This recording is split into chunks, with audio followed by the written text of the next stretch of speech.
What's up everybody, it's Robin Gaming here. So I decided I'll be talking a bit more about some other games that I haven't necessarily talked about on my channel before, so look forward to seeing a lot of videos on today Horizon, but also Detroit, maybe The Last Guardian and some other cool games coming up. So yeah, I'm gonna be sharing my thoughts on those, in the near future with you all. For now, I wanted to talk a bit about Horizon Zero Dawn, which of course is Guerrilla Games' new upcoming PlayStation 4 exclusive, and I think I honestly speak for us all when I say that Guerrilla Games is a very talented studio. At least I believe so. I think they've made awesome games in the past, but at the same time, they've been sticking to Killzone for such a long time now, with, the very first one up until the third one, and now Shadowfall on the PlayStation 4.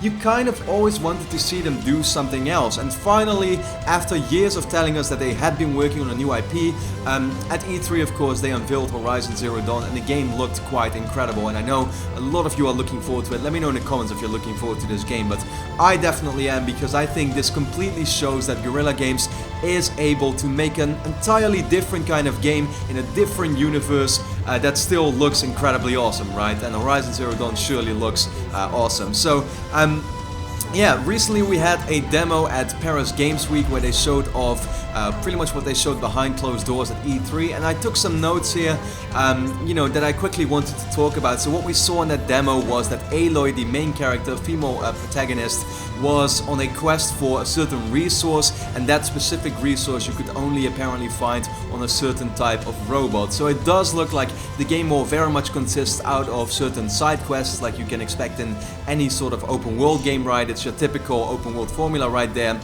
So yeah, she was looking for this certain resource, and what we've seen so far at E3 and now also at Paris Games Week is this one snowy environment, and it did kind of concern me, I guess, that the game was only going to take place in that certain sort of setting, right? But they've already confirmed apparently that there's not only going to be a snow setting, also a desert setting, and possibly even more. So I think that's good, because, I already just started to notice that now with 20 minutes of gameplay in total, like, yeah, well then the environments look kind of similar altogether, right? So I think it's cool that, yeah, we are getting desert. Hopefully also something like a jungle or something would be really cool, I guess. Pretty much use those, nice tropical environments for the game. I think that would be great. So I'm hoping for a lot more of that.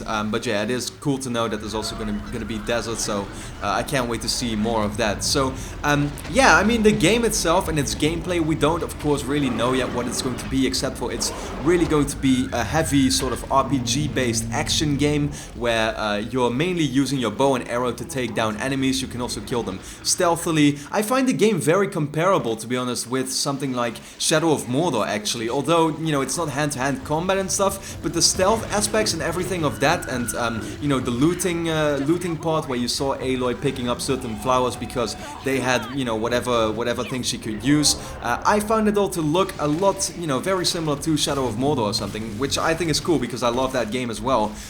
But in terms of the action, you can see that's where Guerrilla really shines, because those encounters with these robotic mech sort of dinosaurs that they are, they just look awesome. I mean, I can't really say more than that. You can probably all see it in the gameplay right here, of course.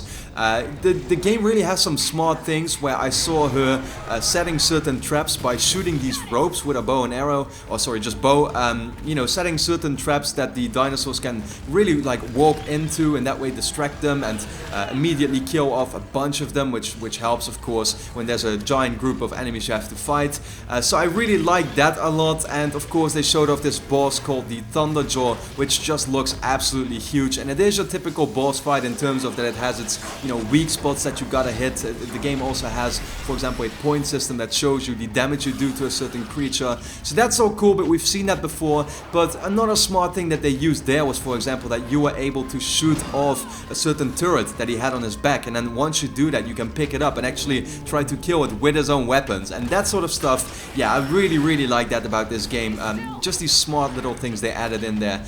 Yeah, really like a lot. If I do have to mention some negatives, one thing I really noticed, and of course this is work in progress that we've seen so far, but there's a bunch of frame drops in the gameplay that we've seen so far.